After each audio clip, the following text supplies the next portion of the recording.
we've got a couple of different ways to access the content. So from the main search, if you have an idea what you're looking for. Otherwise, we've got a couple of different options for different types of data. Like we've got places, people and organizations, historical collections, manuscripts, and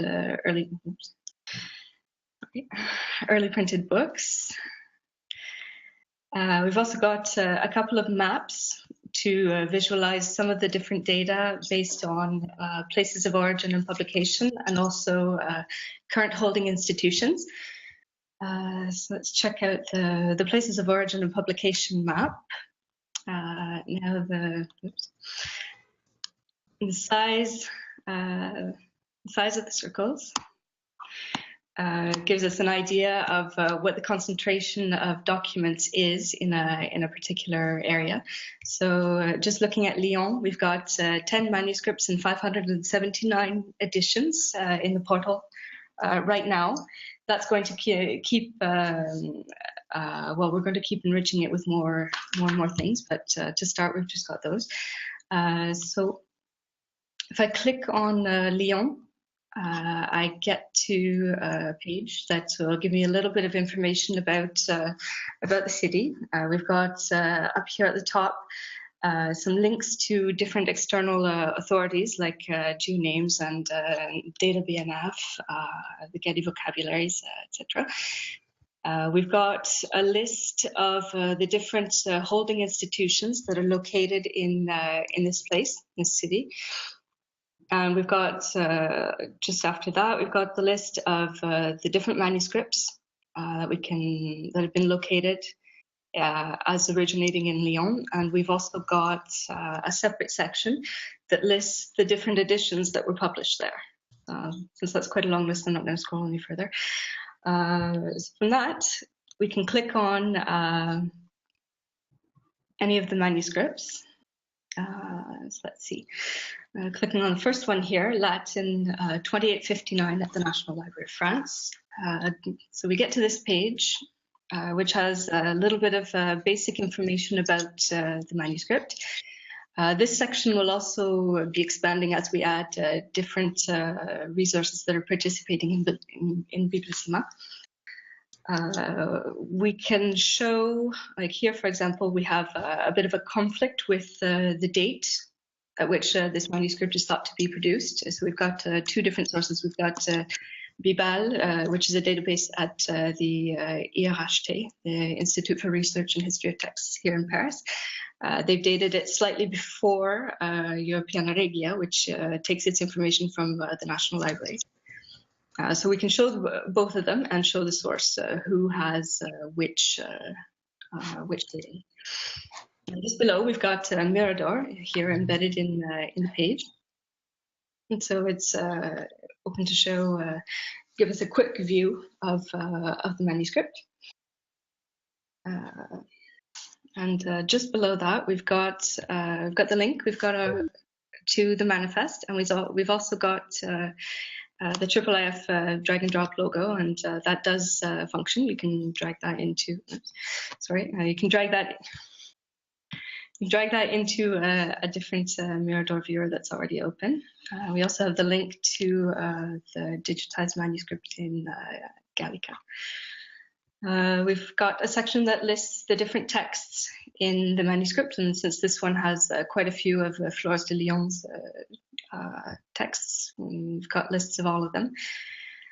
Got them all listed there. We have a section to show the former owners and a little bit of bibliography, some notes. We have another map visualization here. This one is showing sort of the itinerary of the manuscript since it was written and to where it ended up today. These places are plotted based on the information we have about former owners. So we don't have the full list of former owners here, just those that are associated with a particular geographic location.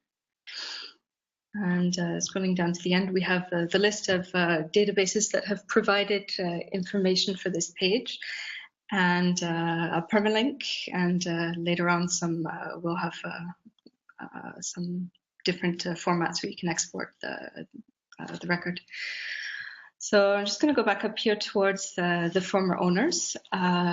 We should have another section here just below that where we would have information about collections that this manuscript had been part of. But for now, if we want to see about anything about the collections, we're going to have to go through the name of the person. So I'm going to click on Jacques-Auguste de Thou here, who was the library for the king at one point. Now, if I want to see his collection, all of the manuscripts in his library, I can click right there.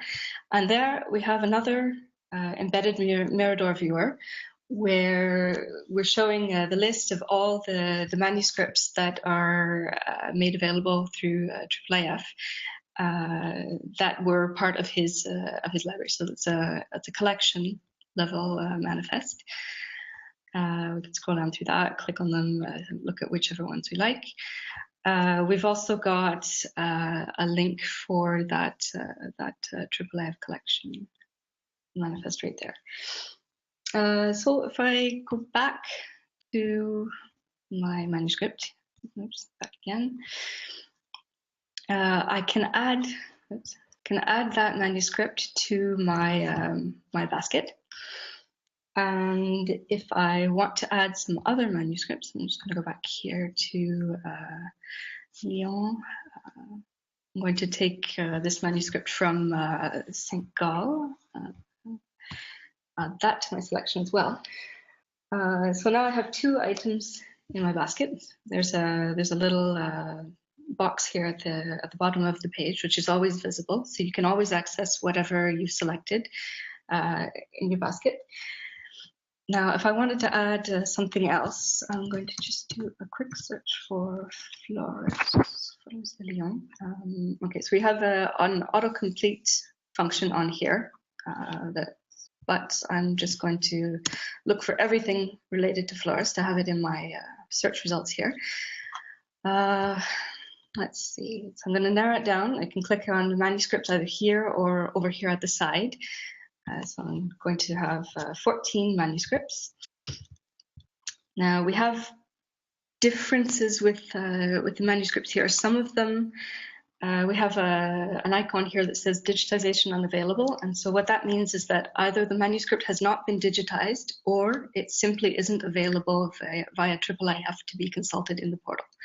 So if we look at the filters on the side, we have one headed digitization, and under that we've got available on the portal, and not available. So available just means that it's the digitization exists. Available on the portal means it's also available via IIIF, and we can consult it right in the portal itself.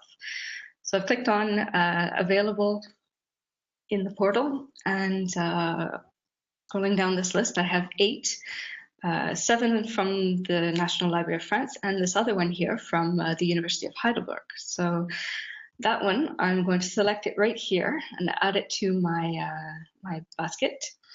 Also from the result list, I can take the IIIF drag and drop icon, and if I had Mirador open in another tab, I could just drop it in right there. But for now, I'm just going to open my basket and pick all of those manuscripts to open in Mirador. So we've got Mirador linked to directly to the portal. Now, Régis has worked on a little extension, a little module just to allow users to save their session, which means that, well, here, I'll give it a name. Let's see, I'll call it my Lyon manuscripts. There we go. And if I click on, well, this is manage my session, I can save my session that way. And so now up here in the URL bar, we've got, there's been a key added to it, and it says version 1. So that's incremental, and that means that what we can do is we can keep, we can save changes to the session, and we'll always keep, like they're persistent. So we can, if I sent that link to someone through email, or if I published it somewhere on the web, they would get exactly this particular view here. So if I want, for example, if I want to open this, close that. All right, so we've got the Heidelberg manuscript here. Now I want a couple of different manuscripts, so I'm going to open the other ones.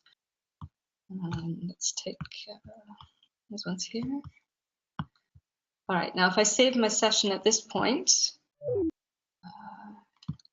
it's going to add a number 2 here. So we're at version 2, and I could send either of those links and they would show exactly the particular view.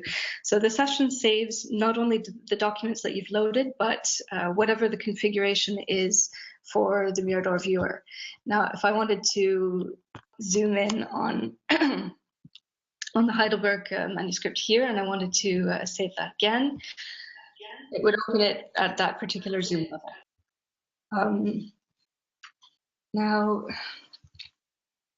I can access my basket directly from here, but I can only remove items from it at this point. So if I want to remove Heidelberg, I can synchronize with Mirador. I can save this session, or I can just say I don't need to save that particular change.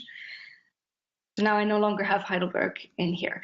But if I want to add that that manuscript or any other one back into Mirador, I'd have to go back to the portal to do it. And now if I come back to Mirador, I can synchronize again, and it will add the Heidelberg manuscript back in. Okay, so that's pretty much the tour of, well, it's a fairly quick tour of the website, focusing mostly on IIIF. But if you're interested, please do come and check it out. We're more than happy to have feedback. So please feel free to let us know what you think.